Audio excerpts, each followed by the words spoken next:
Multi-threaded timers. Ever added a TTimer to your application only to find that its event isn't being executed because the main VCL thread is busy? Delphi Developer September 2000 Copyright Pinnacle Publishing Incorporated. All rights reserved. Will the real timer please execute? Steve Zimmelman. Necessity is often the mother of invention, and this time was no exception.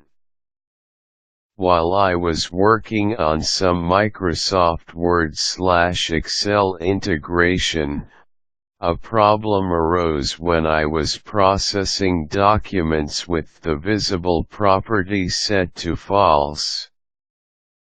Word would display a dialog box that the user couldn't see, and wait for a response.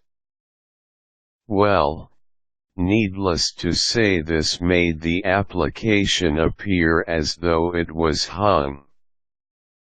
I needed a way to time the process and handle things, should they take too long.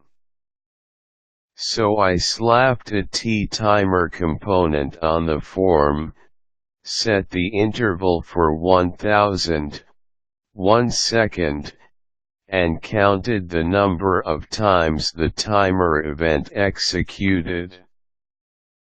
Sounds good, right? Wrong.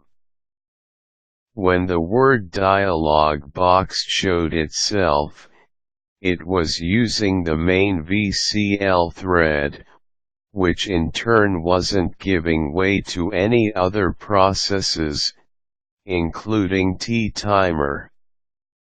So, once again, the application appeared as though it was hung. The solution was to create a thread that could track the time no matter how busy the main VCL thread was. But creating a thread every time I needed this functionality didn't seem like the best solution from an object-oriented standpoint. So I created a new timer component that would create and use its own internal thread and execute an event method at a specific interval. The TThreadTimer component is the result. It's a simple subclass of TComponent that manages an internal thread. The thread is created and destroyed by the component. When the enabled property is true, the thread is created, and when false, it's destroyed. I also wanted to make sure that the thread didn't get created while in design mode. So I checked the component state before executing any methods.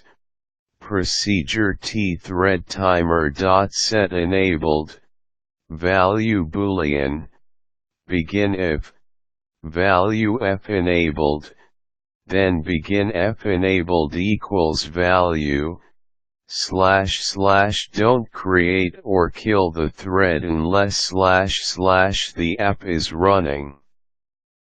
If not, CS designing in component state, then begin if f enabled, then begin f timer event count equals 0, f thread equals t the thread dot create, self, and else begin kill thread, and I used a method called killThread to stop the thread from executing and free it. Before I can actually destroy the thread, I need to be sure that the associated event isn't in the middle of processing. If the thread was freed while the event was executing, an exception would be raised because the event would return to a thread that no longer existed. I handled this with a simple Boolean variable, f_on_timer_event_in_progress, that got initialized to true before the timer event was executed, and switched to false just after it finished. Procedure tThreadTimer.killThread, begin try f enabled equals false. If fthread nil, then begin / wait for the onTimer interval event to / finish before terminating the thread. While fthread.fOnTimerEvent_in_progress do begin application.processMessages, and fthread.terminate, fthread.free, and finally fthread equals nil, fTimerEventCount equals 0, and because the component encompasses a thread object, and the thread object needs to reference some of the component's properties and methods, I used the create constructor of the thread to capture a reference to its owner. Constructor tTheThread.create, aOwner tThreadTimer, begin. fOnTimerEvent_in_progress equals false, / we need to access some of the owner's / properties from the thread. fOwner equals aOwner, inherited create, false, and the thread object itself is rather simple. It has a create constructor and execute, and an onTimer method. The execute method executes just after the create constructor, and remains active until the execute method exits. I used the terminated property to keep the thread alive until it's explicitly told to exit. Terminated is set to true when the thread's terminate method is called. In the execute loop, I use a simple sleep to pause the thread and wait for the specified timer interval. I use application.processMessages to be sure the thread has all of the current processing information before executing the timer event. I included a property in the main component called synchronizEvent. This makes the tThreadTimer behave like a standard TTimer component, by synchronizing the event with the main VCL thread. Procedure tTheThread.execute, begin while not self.terminated do begin application.processMessages, sleep, fOwner.interval, application.processMessages. If fOwner.synchronizEvent then synchronize, onTimer, else onTimer, and procedure tTheThread.onTimer, begin try if assigned, fOwner.fOnTimerInterval, then begin if fOwner.enabled then begin. fOnTimerEvent_in_progress equals true, inc. fOwner.fTimerEventCount, fOwner.fOnTimerInterval, fOwner, and and, finally f on timer event in progress equals false, and there are three essential pieces to the T-thread timer component: the thread, interval, and the timer event. As mentioned earlier, the thread is created and destroyed by the enabled property. As soon as the thread is created, the timer is active and executes the onTimer interval event after the specified interval period has elapsed. There's also a function called timerEventCount. It does exactly what its name implies. It increments an integer each time the onTimer interval event is processed. This can be used to watch for potential timeouts. For example, you might have the interval set for 1000, 1 second, and the event trap set for timer event count equals 60. So if the event executes 60 times, then a minute has gone by and you might need to handle something in the application. But remember, this timer is on a separate thread, so attempting to manipulate other VCL objects in the main thread might result in exceptions. After creating the thread timer object, it didn't take long to realize that the timer event would be unable to update any VCL objects while the main thread was busy.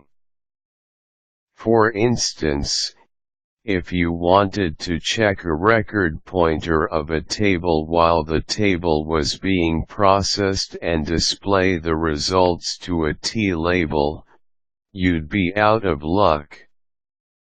T-label would wait until the main thread allowed it to update. So back to the proverbial drawing board once again.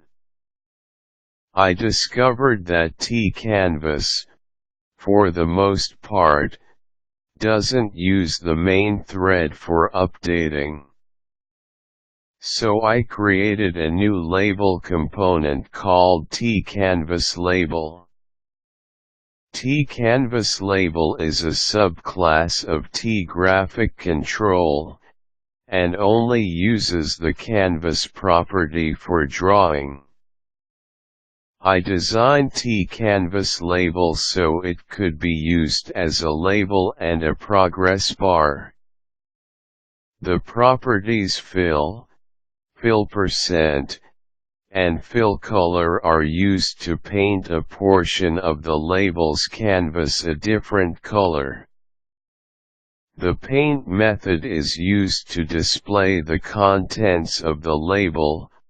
Procedure Tcanvaslabel.paint, var_rect, trect, f_left f_top, integer, begin / /autosize should be set to false when the label / is used in a thread other than the main / VCL thread.